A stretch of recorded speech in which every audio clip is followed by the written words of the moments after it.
Welcome to Unfuck Your Legal Marketing, where we get brutally honest about marketing, business development, and the messy middle of making it all work.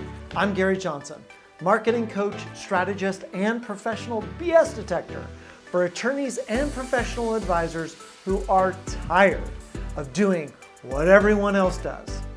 And if you listen to this and think, I need help with this, my next group coaching cohort starts June 11th. Check out the show notes for details. So around here, we skip the fluff, real conversations, real insights, and yeah, probably a few F-bombs along the way. So let's get into this. Building your network with the right professionals is a recipe for making more money, having more opportunities, and taking care of your clients. Today's episode is what it actually looks like to build a network and a practice through relationships over time. I'm joined by my dear friend, Juan Sanchez, who is the founding partner of Mexico Business Lawyers. Juan is a binational, and I said binational, attorney who helps clients navigate cross-border business, real estate transactions, and just legal strategy between the United States and Mexico. But what makes this conversation different is Juan's story. There was a time where Juan was waking up at about 4:30 in the morning, driving across the border, going from meeting to meeting in LA, Orange County, and San Diego, and then heading back to Tijuana, and then doing it all again the next day. Now, he's built a thriving practice and is a group leader of a fantastic networking group called Provisors, all through his relationships. So today we're going to get into what that actually looked like, what he learned along the way, and what attorneys don't fully understand about networking and building real business connections. So welcome on to Unfuck Your Legal Marketing. Thank you so much, Gary, for having me. I'm very happy to be here. Very, very happy. So glad. So let's get right into this. So back in the day, you were waking up at an ungodly hour, crossing the border, hitting multiple meetings in a day. And what was going through your mind when you were going through this process? Yeah, well, for me, I looked at it as a big opportunity that I saw that not a lot of people was exploring, which is I knew my market. I knew that I wanted to serve the U.S. clients, the U.S. companies or investors who wants to look into Mexico and have some type of business or investment over here. So I knew that's the market I wanted to go after. So that was my first thought. And then I realized if I wait for that client to come to me, to Mexico, to my office, it might be a little bit too late. So I wanted to go and be as close as possible to the decision making person or process. And that's approaching either the client directly or approaching their advisors who are based in the States outside of where I practice. So I knew I had to get on the road and start connecting with people. So that was going on my mind. And because of the logistics, for me, it was always better to put in a specific day to fill it up with meetings from 7 a.m. in the morning to, it was until like 7 p.m. At night, because for me, it was more, or still is more efficient to put as many meetings as possible to make the trip worth or be more productive, right? Yeah. God, it just listening to it brings back memories. And I used to get exhausted just thinking about what your schedule was like. Like it was like go, go, go, go, go, go, go, go, go. And I'm like, oh my God, does he do a lot of cocaine or other drugs? Because that's the only way I could probably get through that. But how did you stay consistent with it? Because there's that little thing that we love to talk about, which is burnout. Yeah. And you were so consistent, still are so consistent, which I think is such a wonderful aspect or value that you have and what makes you successful. But how did you keep that consistency of coming up on a regular basis? Well, it was a mix of a mindset of that drive that I still have. And also, I was at a point that I was starting to build my book of business, my practice, started to get those connections, and it was this sense of urgency, right? I want Mm, to keep building my practice, my firm. I will die doing this and evolving in some way, and I knew that back then that was my weak spot. I had the technical knowledge, the legal expertise, but I didn't have those relationships that need to be had to build a business. yeah. And I find some spots that I didn't see many competitors also working those areas. So I was like, I want to do this as much as possible to gain that edge with other people. Yeah. And if someone comes up along the way, I will have, a day, a month, or who knows how many more times in advantage of that. So Totally. it Yep. was a mix of that. Yeah. Yeah. When you were doing it, thinking back, because I mean, it's so I hear people are like, "Oh, he was an overnight success."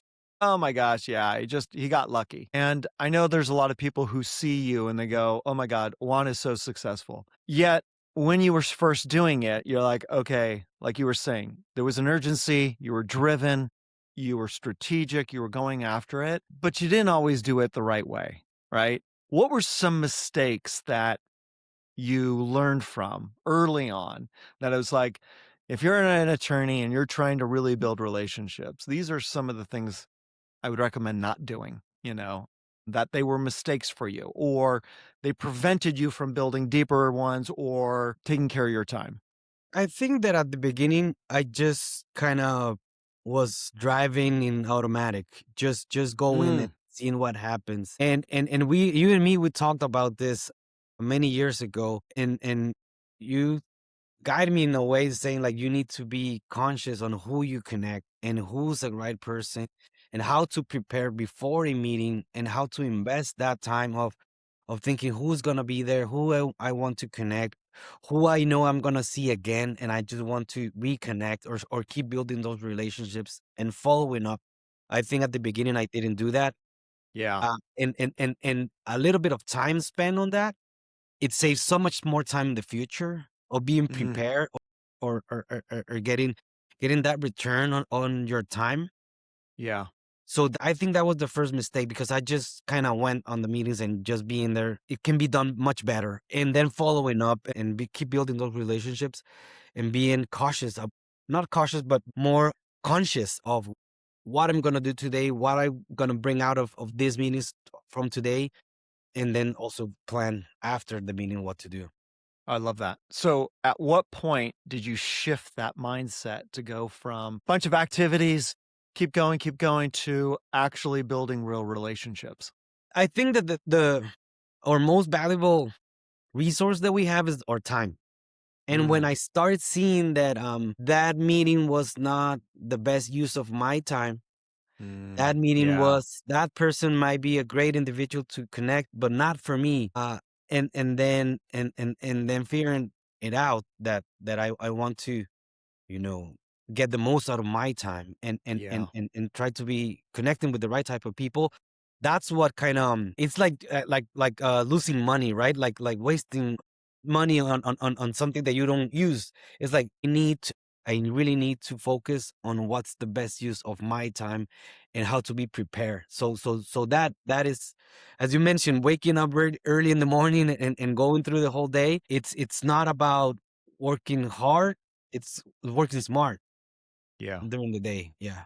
Oh, it's totally true. And your prep is amazing. I mean, just and this was, early on, you were prepping every single day going, "Okay, I'm gonna go to here, I'm gonna go to here, I'm gonna go to here, gonna go to here," and then obviously, like you were just saying, you get more strategic as you start to go along and say, "Okay, I wasted my time here. I need to reevaluate that. Why was this a waste of time?"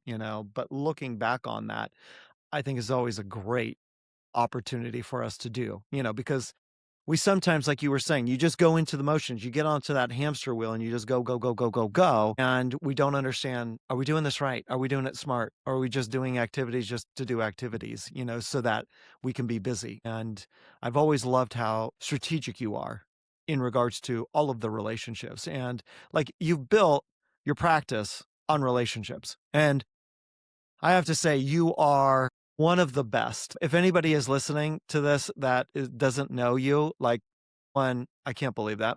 And two, because I feel like you know fucking everybody. But two is you are great at building relationships. And I think one of your superpowers is connecting with people, really listening to them, really being interested in them as a human being, which I know sometimes that can be a waste of time because you're like, all right, I'm really meeting this person, spending time with this person, but it's not going to really go anywhere.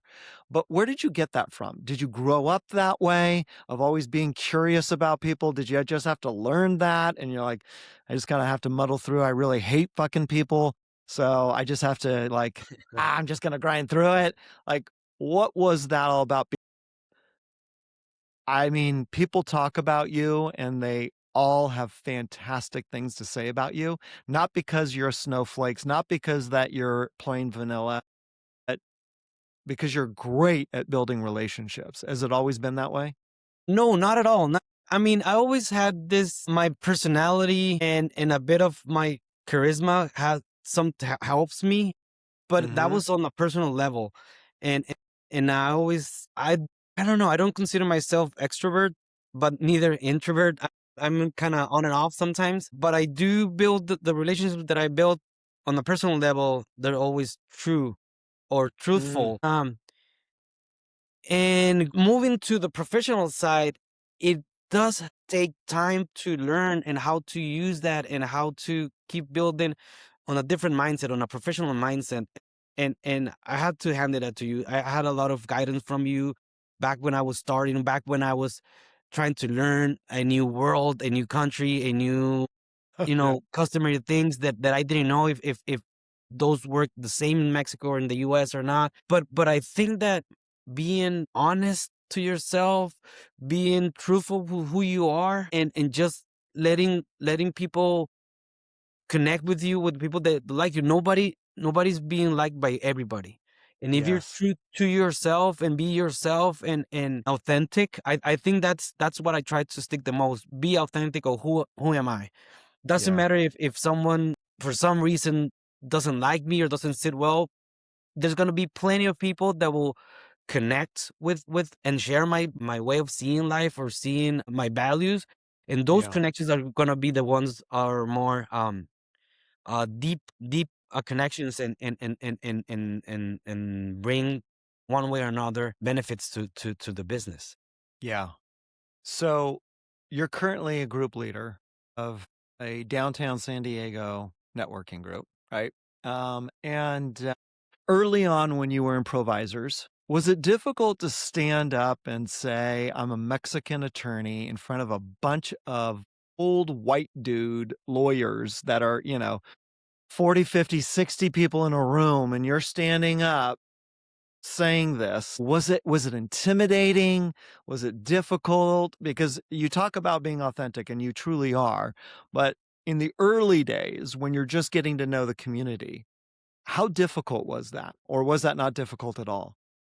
It was frightening, it was challenging, it was difficult. I remember the one of the first times that I got into a room full of 40 between attorneys and many advisors, very successful individuals. It was intimidating. It Mhm. was Yeah. intimidating. And from my part, on the language barrier, the cultural things, try to understand. But I'm going back to those talks that we had before, getting someone to guide you or support you, or at least give you that words of affirmation of you got this. I mean, go Sure. and take a shot at it. It really went a long way and helped me. And I remember thinking, when I'm gonna stop being nervous at the business meeting, right? Is this is ever gonna go away? And it did. And sometimes I still get that. course you do. You're human. Yeah, and I don't mind getting nervous because now and because of things I try to whenever I get nervous, I always say like this is not nervous, this is excitement. I'm nervous because Yes. something exciting is about to happen Brilliant. or may happen, right? So and that fades off eventually, but I remember being very intimidated in front of a group of people that but you know what? Like any other thing you have to learn to do, you get over it. You get Yeah. more confidence and eventually be better at it. What's your catchphrase? What's your tagline? I always say that I'm the one you need. If you need any legal advice in Mexico, I'm the one you need. So that actually helped me a lot as well. I was just going to ask you that. Did that help you? Because I It did. remember the very first meeting that I was in, that you were in, didn't know you at all. All of a sudden, this young cat stands up and you said that. And the entire room was roaring laughing. They were like, I thought it was brilliant on your part because like, I'm like, oh, this is going to make him stand out, because it like, I don't like taglines. I really don't. There's only a few that I really do like. Yours is one of the top ones. And it's not because it's like, oh, it's clever or it's kitschy. It's real, right? But it also puts a little bit of a sense of humor in there and utilizing the language, the difference in language, and also your name. Yeah. Sounds really familiar to one, how did you come up with that? And was that on purpose to kind of diffuse the room and help you out to increase your confidence?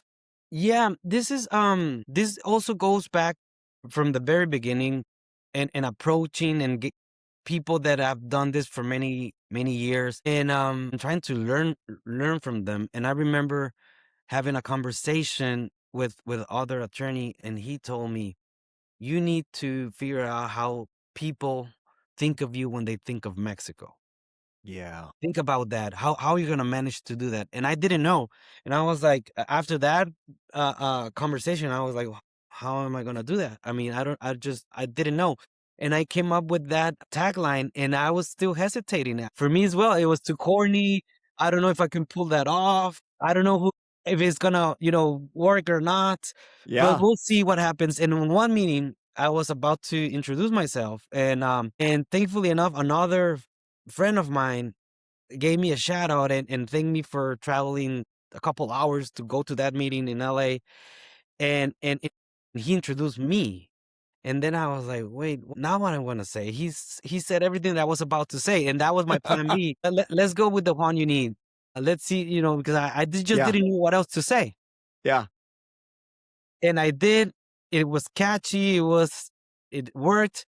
Yeah. And ever since I've been in random places and people had shouted me like the Yeah. one you need. How are you, friend? And I'm like, hey, yes, how's it going, right? That happened with my parents in LA after a Lakers game. We were just having dinner and other people just approached me and say like the one you need, how's it going? I want you to meet my husband. And I was like, okay, cool. Yeah. How are you? And we had like this brief conversation and I sat down and my parents were like, what was that? Yeah.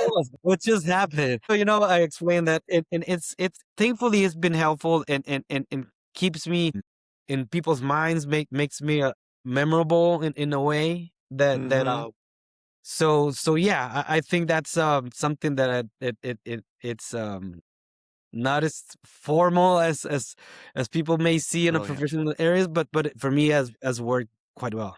Yeah. And it goes with your personality. And I love the fact that you shared how you finally mustered up the courage to do it because we've all been there. We're like, I'm going to try this out. It sounds really great. But then when push comes to shove and we actually need to perform, fuck that. I'm just going to do what's safe. Like, I'm just going to do what's safe. And then you kick yourself afterwards going, why didn't I do that? And sometimes when we're thrust into it, okay, what the hell else am I going to, let's just do it. And you go, oh, wow, that landed really well. This is actually kind of cool. Yeah.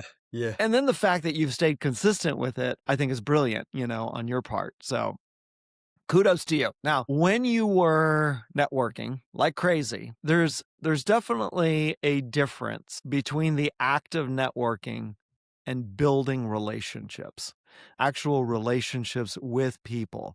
When did that shift happen, and how did you make that shift going from just network to I'm actually going to build these relationships while I'm networking? Networking is going to be a part of that. But how was that shift for you? Just again, because you're so great at relationships, but instead of just going through the process of just going, I'm actually building a relationship.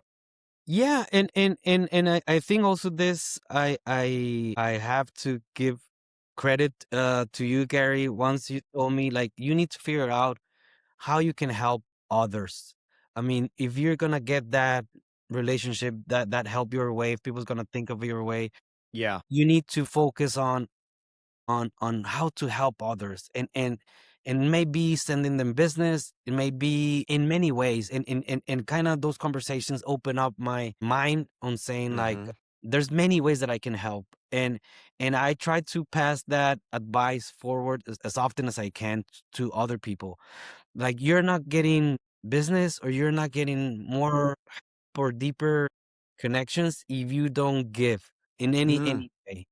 Yep. And as you mentioned, if you try to send someone an article that may help them and just say hi or connect them with other people, that also I did a lot. Like when I listening to other individuals and what they do, and exactly understanding who they help, Yeah. and making that connection. Maybe not to their client, but maybe I will connect it with you, that you may, bring them some business. And that's now maybe in my nature, and automatically I'm listening to someone, and in the back of my mind I'm thinking, "Oh, okay, I'm going to introduce you A with B, and now I'll do this, or I'll help you with however I can," because at the end of the day it's something like karma, and it's in my business model. If I help you in some way, it's going to come back. I don't know how, I don't know when, but it's going to come back. So helping other people the best that I can, or in my abilities, that always goes a long way. Yeah. Yeah. And you're so great at that. You're always thinking of people. Like, I remember last year you were in Phoenix and you're like, okay, like, who can I help?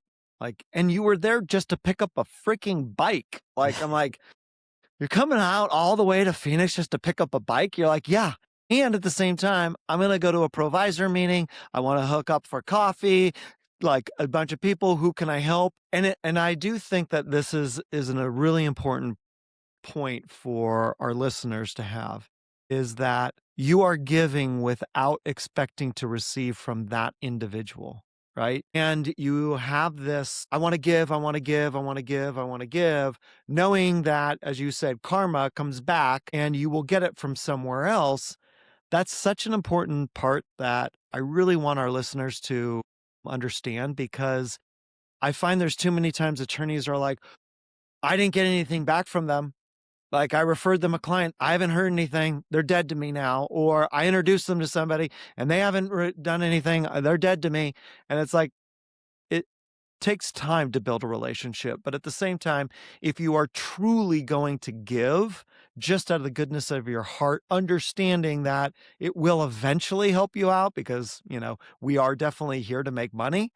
But Yeah. at the same time, you're like, I just constantly am giving, giving, giving, giving. It's such an important element that I think a lot of attorneys struggle with, because they want that quid pro quo.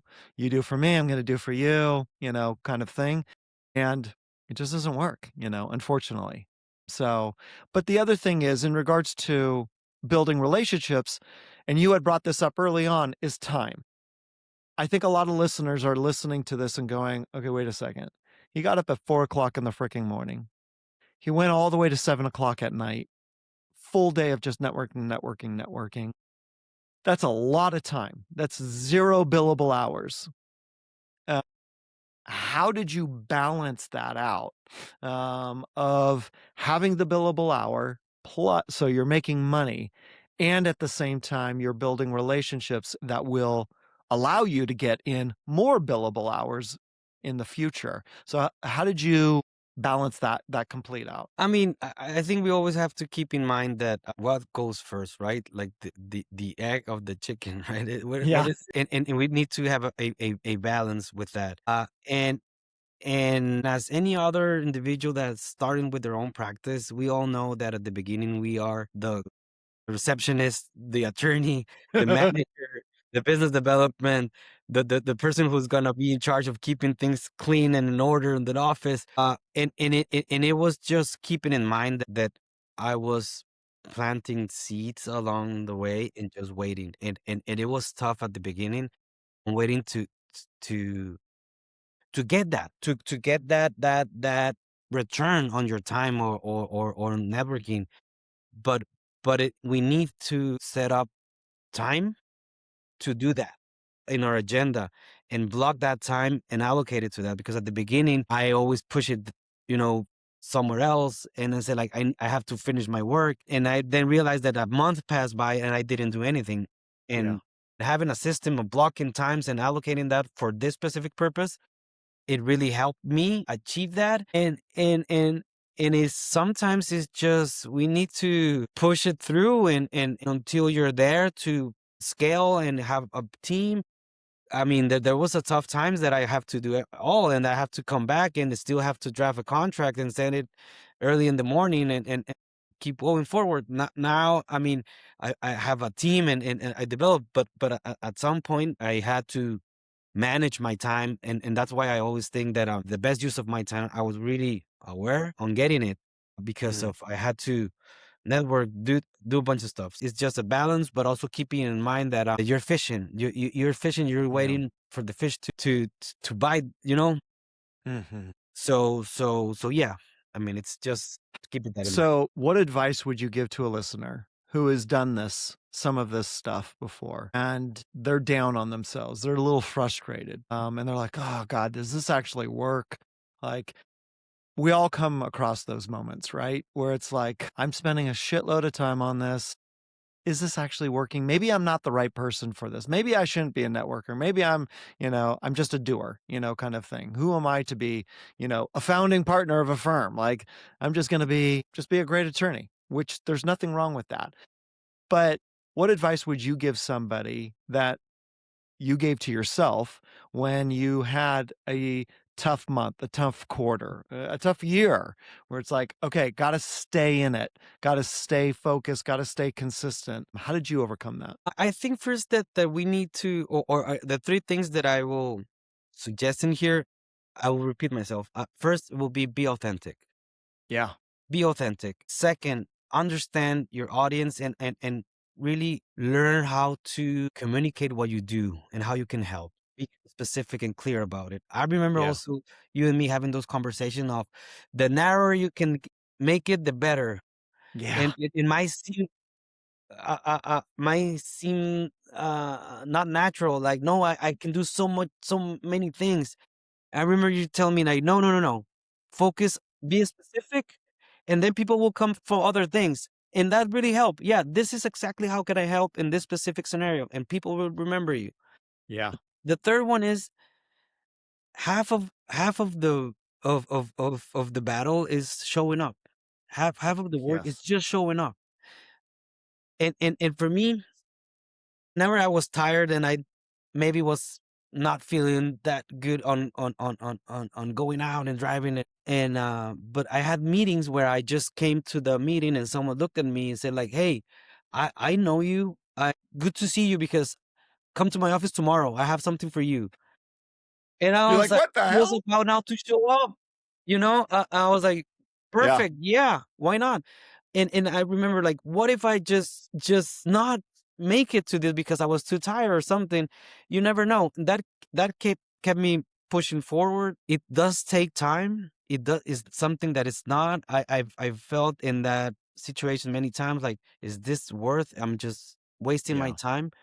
But in my opinion, after a couple of years, eventually something clicked and it just skyrocketed.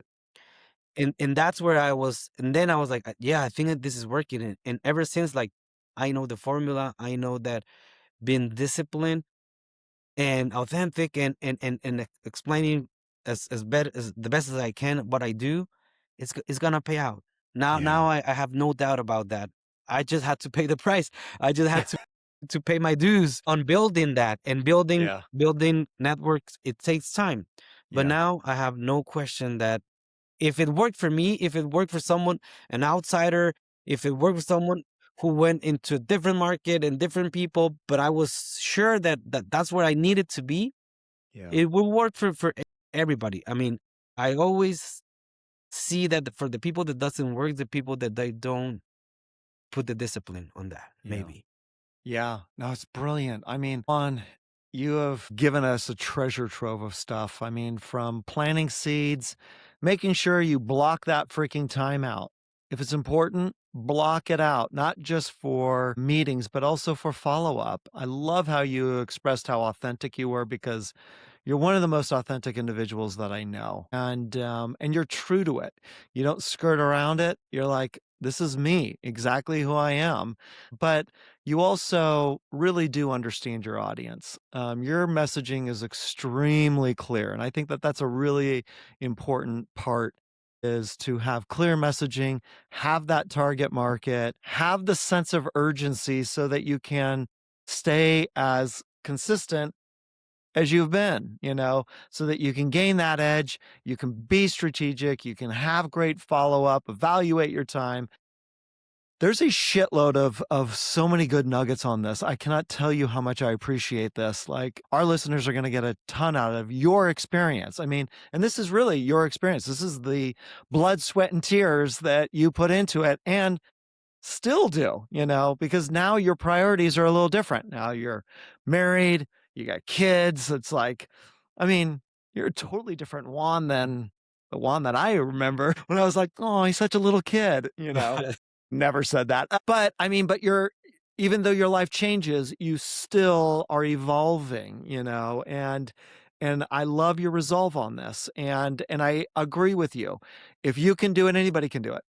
They really can, because you're not a loud individual. You're not an extrovert. You're more of an ambivert, that person that, can turn it on if you want and turn it off if you don't want it, kind of thing. And I just cannot tell you how much I appreciate you spending some time on this and just being a dear friend, because what you're doing for your clients, for your network is amazing. And yes, people talk about you all the time. Most of the time I'm trying to get them to talk shit about you, but you're like way too nice that nobody wants to talk shit about you. And I'm like, come on, like, Juan's a degenerate. And they're like, no, he's not. No, he's not. That feeling is mutual.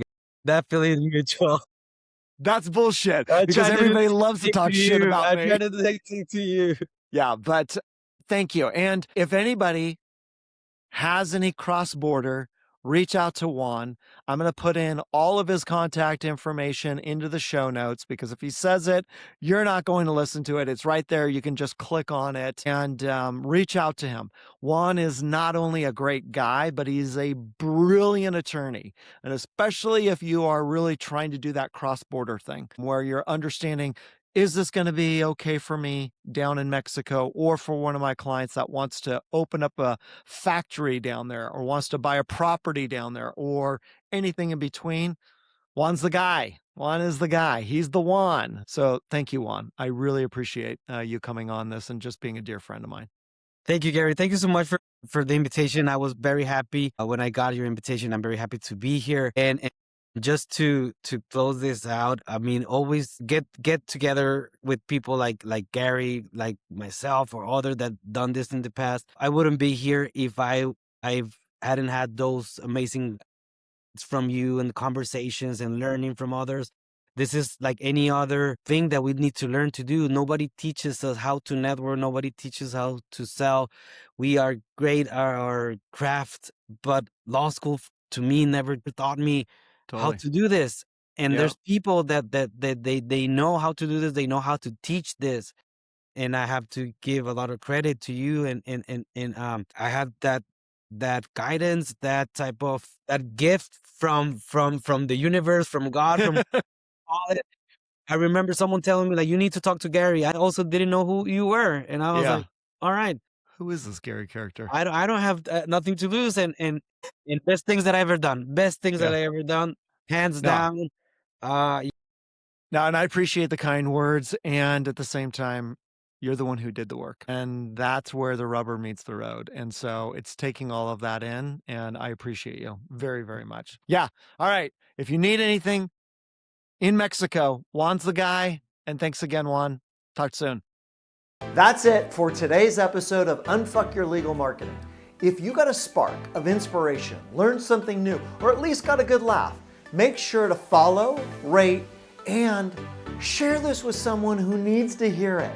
Thanks for hanging out with me, and remember, the best marketing is the one that actually sounds like you. See you next time.